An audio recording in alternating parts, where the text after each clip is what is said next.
Bonjour, nous sommes sur le parc d'activités du Buté à Château-Thébault, à proximité de l'autoroute vers Paris. Entre Nantes, la Vendée, le Maine-et-Loire, Clisson-Sèvres-Maine Agglo est idéalement situé dans un secteur à fort potentiel de croissance. Une bonne situation géographique, c'est bien, mais les 16 communes de l'Agglo ont décidé d'aller plus loin et d'unir leurs forces pour soutenir le développement économique.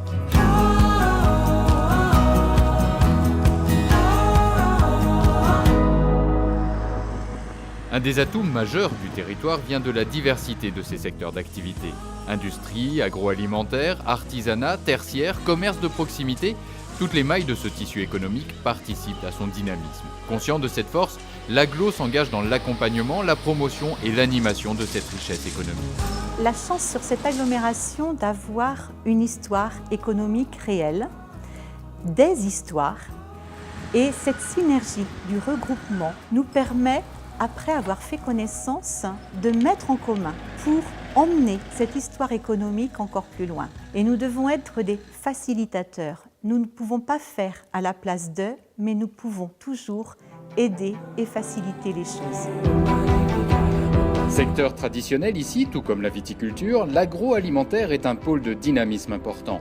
Les coteaux nantais ont choisi de développer leur site à Remouillé parallèlement à une croissance européenne. Ce choix a un impact direct sur l'aménagement du territoire. Nous, les coteaux nantais existent depuis 1943 et traditionnellement, on est installé à Vertou. Et dans le cadre en fait, de l'évolution des vergers et des surfaces qu'on cherchait, on cherchait plutôt à s'implanter en Sud-Loire.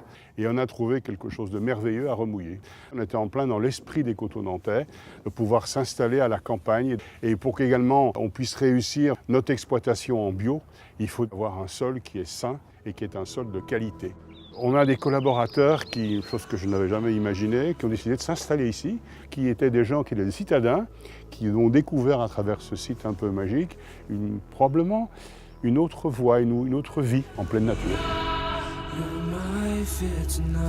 De nombreuses industries de pointe sont également attirées par le territoire. Menuiserie, bois et alu, matériaux composites, haute technologie, prototypes ou machines-outils, de grandes industries ont trouvé ici un terreau favorable à leur développement. On est aujourd'hui, je crois, le deuxième employeur d'Aigrefeuille. L'entreprise fait 190 personnes, donc 130 à peu près sur ce site. Et on a aujourd'hui 70 à 80 ingénieurs. Et donc effectivement, on attire du monde, on a un métier passionnant. On est sur des projets aussi très complexes, de véhicules de sport. Mais nous-mêmes avons eu des difficultés, donc on parle des années 2004 et 2005. On a dû se remettre en cause, on a dû faire des changements stratégiques importants. D'où la nécessité effectivement d'être accompagné par les collectivités locales, donc la communauté de communes et puis la mairie d'Aigrefeuille.